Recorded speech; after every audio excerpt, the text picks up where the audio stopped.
রাসূল পাক সাল্লাল্লাহু আলাইহি সাল্লাম একদিন সাহাবা একরামের সামনে কইরা আমার সাহাবী হল আমি নবীর নাফর মাঝে কুরুন এলাকার আমার এক পাগল আশিকর গ্রান আমি নবীর না খাওয়াইয়া লাগে না বাবা এনজুরে হইতে সুবহানাল্লাহ।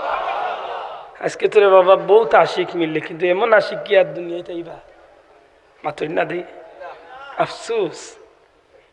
কুরুন এলাকা ইরাকর কুফা নগরীর তনে বহুত দূরে প্রায় সময় নবীজি কথা কইলে সাহাবী হলে একদিন কইলে ইয়া রাসূলুল্লাহ ইনি তো বড় আশিক আপনি নবীর। নবীকে আমরা জানতাম যে ইয়ার ইনকি আল্লাহ রসুলটা দেখছই। নবীজি ফরমাইলেন চর্ম চক্ষু দিয়ে আমি নবীরে দেখছই না কিন্তু তার অন্তরের চক্ষু দিয়ে আমি নবীরে দেখছই না, আমি নবীও তানরে দেখছি। সুবহানাল্লাহ। আল্লাহ রসুল এক পর্যায়ে কই লীলা হযরত উমর রাদিয়াল্লাহু তাআলা আনহু কইলা উমর ও উমর আমি নবীর পক্ষ থেকে খিরকা বা জুব্বা মুবারক কুরুন এলাকাত আমার ওয়াইস করনির নিয়ে দিবা আমি নবীর পক্ষ থেকে সালাম জানাইবা আর আমি নবীর উম্মতুল লাগি দোয়া করার লাগি আল্লাহর কাছে এই কথাখান আমি নবীর পক্ষ থেকে ওয়াইস করনির হইবা। হযরত উমর রাদিয়াল্লাহু তাআলা লিখেন ইয়া রাসূলুল্লাহ আমি এন পরিচয় পাই মুকি লাগো নবী। নবী ফরমাইন উমর রে কুরুন এলাকাতে এমন একজন ছদ্মবেশী মানুষ যারে দেখলে মানুষে বিশ্বাস করত না, এন এমন স্বাভাবিক জীবনযাপন করেন পাগলর বেশ ধরিয়া চলাফেরা বিশেষত এমন নোংরা পরিবেশে অনেক কাজ দেখায় যেগুলা দেখলে তাদের মানুষের চিন্তাও করতো না যে তাই নিয়ে তো উচ্চ দরজার মানুষ কিতা বলে ময়লার স্তূপ্ত নেতাইন অনেক সময় জিনিসগুলা কুড়িয়া লইতা বা খাদ্য অনেক সময় লইতা। এমন পাগল দেখলে মানুষের স্বাভাবিক আমরা একিন করে নি থাকবো, আমরা মনোমা যায় নাই যে মানুষটা খুব বড্ড পাগল, ঠিক না ঠিক না? নবীজি ফরমাইলে যাও একটা চিহ্ন দিয়া হইলা যে ও চিহ্ন তানলে তুমি চিনবা। সুবহানাল্লাহ। আমার ভাই হল বন্ধু হল সাইয়্যিদুনা হযরত উমর রাদিয়াল্লাহু তাআলা আনহু হযরত আলী রাদিয়াল্লাহু তাআলা নূরে লইয়া যে সময় দাম ইরাকের জমিন ইসলাম জগতের দ্বিতীয় খলিফা অর্ধেক পৃথিবীর মুসলমান হলর খলিফা হযরত উমর ইবনুল খাত্তাব রাদিয়াল্লাহু তাআলা আনহু ছদ্মবেশী মানুষ স্বাভাবিক জীবনযাপন যাইতে যাইতে যাইতে যাইতে ইরাকর কুফা নগরী কুফার জামে মসজিদ নামাজ আদায় করার বাদে খাড়া হইলা সালাম দিলার হইলা বন্ধু হল আমার চিননি সমস্ত মুসল্লি হল্লা জবাব কেউ চিনল না। পরিচয় দিলা আমি হইলাম মদিনা মুনাওয়ারার রহমাতুল্লিল আলামিনের সাহাবী ইসলাম জগতের খলিফা খলিফাতুল মুসলিমিন হযরত উমর ইবনুল খাত্তাব আমার ভাই হযরত আলী ইবনে আবি তালিব।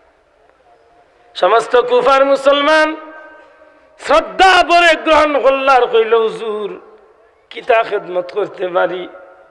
বাবা হল কোন খেদমতের দরকার নাই, জানতাম যাইয়ার এই কুফা এলাকার কুরুন এলাকার কোন মানুষই না আসন্নে খাড়াও। লম্বা সময় গেল কেউ মাথা উঠায় না, অনুরোধ হল্লা যে যদি কেউ তাহো খাড়াও। মুরব্বী মানুষ খাড়াই না, জিকাইলা যে আপনি কুরুন এলাকাত নবীজির আশিক ওয়াসকার নিরে আপনি চিনেন নি? সুবহানাল্লাহ। জীবন মানুষের কত উপরে দৌড়তে হয়।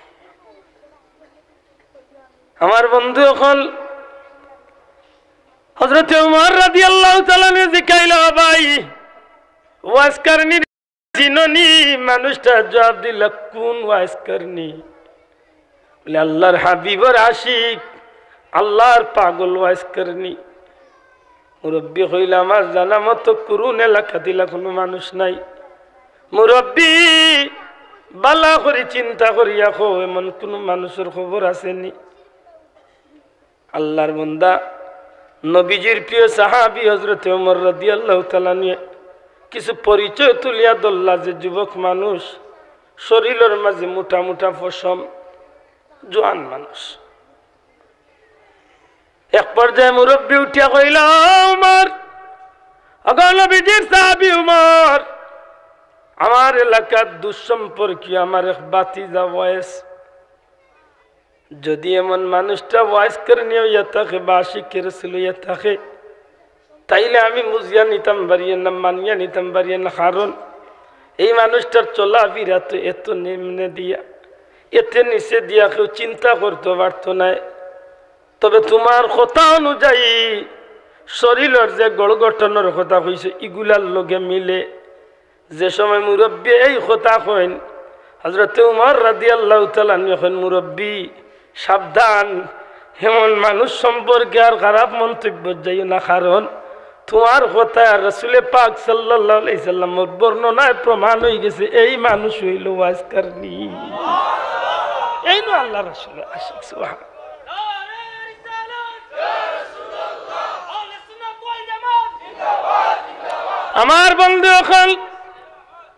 আমার বন্ধু অকল জিকাইল হযরত ওমর রাদিয়াল্লাহু তাআলা মুরব্বী, কুরুন এলাকার রাস্তা ধরাইয়া দেও, কোন জায়গাত গেলেন রে পাওয়া যায়।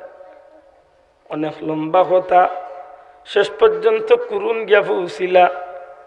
মানুষে জিকাইলা, বেশিরভাগ মানুষের বক্তব্য হইল এই ময়দান, যে জায়গাত উট বকরি চড়াইলে ও জায়গাত। এক পর্যায়ে ময়দানও গেলা, বিভিন্ন ছোট্ট ছোট্ট বাচ্চান রাখা লোকল তারা জিকাইলা এই শরীরের গঠন এই ধরনের একজন মানুষ, এন্ডে উট রাখাত বা বকরি রাখাত দেখছ। এক পর্যায়ে কিছু বাচ্চা এনতে কইলা, হুজুর হইতো না আইসেন জানি না, তবে এই পাহাড়ের কিনারা গেছিয়া মাঝে মধ্যে একটা মানুষ হইয়া উট চড়ায়, বকরি চড়ায়। উট বকরিগুলা রাখা তাই যে জায়গাতে আমরা উট বকরিরে সব সময় চতুর্দিক তনে আগলিয়া রাখার চেষ্টা করি, যে সময় বকরিগুলা ছুটে তন ফাতারে চাইরো বাদি চিত্রিয়া যায়।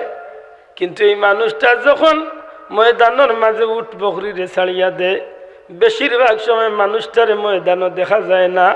আমরা লক্ষ্য করিয়া দেখছি মানুষটা বকরি আর উটগুলারে ময়দানও রাখিয়া আল্লাহর বান্দা পাহাড়ের ভিতরে একটা জুফড়ির নিচে গিয়া এক মনে আল্লাহর দরবার নমাজ হাজির হয়ে যায়, নমাজ খাড়া হয়েছে।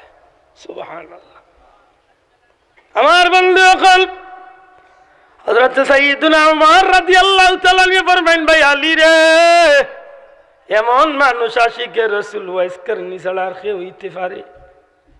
তালাশ করতে করতে করতে করতে পাহাড়ি এলাকার যখন গেলা, দেখেন ময়দানও কিছু বকরি দেখা যায়, কিন্তু রাখাল নাই। জঙ্গলের দিকে খেয়াল করলে হঠাৎ চক্ষুর মাঝে বাসে একজন মানুষ, এক মনে হইয়া জগৎটারে যেন পিছনে ভালাই মানুষটা নামাজও হারা। দীর্ঘ সময় গিয়া খান্দাত খাড় হইলা। আল্লাহর বান্দা লম্বা নামাজ পড়লা, সালাম ফিরাইলে নবীজির প্রিয় সাহাবী হলে সালাম দিলা, আসসালামু আলাইকুম ইয়া আব্দুল্লাহ, ও আল্লাহর গুলাম আপনারে সালাম। আল্লাহর বান্দায় সালামের জবাব দিয়া এখনো চিন পরিচয় হইছে না।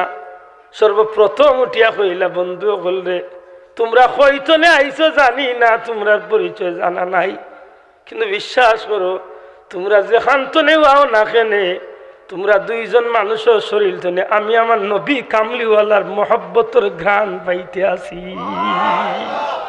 নবীজির ঘ্রাণ আমি পাইতে আছি। সুবহানাল্লাহ। জিকাইলা হযরত ওমর রাদিয়াল্লাহু তাআলা, ভাই আপনার নাম? সুজা জবাব দিলা, না আব্দুল্লাহ, আমি তো আল্লাহর গোলাম। হযরত ওমর রাদিয়াল্লাহু তাআলা কইলা, ভাই আপনার মায়ে যে নামটা আপনার রাখছেন সেই নামটা একটু। সুবহানাল্লাহ। জবাব দিলা, আমার মায়ে আমার নাম ওয়াইস রাখছে। সুবহানাল্লাহ। হযরত সাইয়্যিদুনা ওমর রাদিয়াল্লাহু তাআলা কইলা, ভাই দয়া করি তোমার আতর গাতা খান, আতর তালু খান দেখাইবাইনি। হযরত ওয়াইস করেনি আতর তালু দেখাইলে সাথে সাথে হযরত ওমর রাদিয়াল্লাহু তাআলা গিয়া চুমা খাইলেন। জিকাইন, ভাই উমর রে, কি তাল লাগে চুমা খাও? ওয়াইস করেনি রাহমাতুল লিল আলামিন রে আমি জিকাইছিলাম, ইয়া রাসূলুল্লাহ আল্লাহর হাবিব ওয়াজ করেন এই শরীরের মাঝে বিশেষ কোনো চিহ্ন আছে নি তার পরিচয় ভাইবার নবী তোমার সমস্ত বর্ণনার বাদে বিশেষ চিহ্ন দিসলা ওয়াজ করেনির আতর তালুর মাঝে এক সময় তার শরীরের মাঝে কুষ্ঠ রোগ হয়েছিল দল ব্যথা বেমার হয়েছিল শরীর দোলা হয়ে গেছিল হযরতে ওয়াজ করেনি আল্লাহর কাছে দোয়া করছে আর কইছিল আল্লাহ মাবুদ গো যদি কোনোদিন বেমার কমাইল গো মওলা আমার শরীরের মাঝে এই বেমারের একটা চিহ্ন রাখিয়া দিও যেন আমি এই বেমারটা দেখিয়া তুমি আল্লাহর শুকর আদায় করতে পারি। ও ভাই রহমতুল্লিল আলামিনের জবান শুনে আমি শুনছি তোমার শরীরের মাঝে সেই দোল ব্যথার চিহ্ন তোমার হাতের মাঝে আল্লাহর হাবিবর জবান শুনে শুনা কথা আর আতর চিহ্ন দিয়ে আমি মিলাই লিছি তুমি হইলা আল্লাহর হাবিবর আশিক ওয়াইস করনি।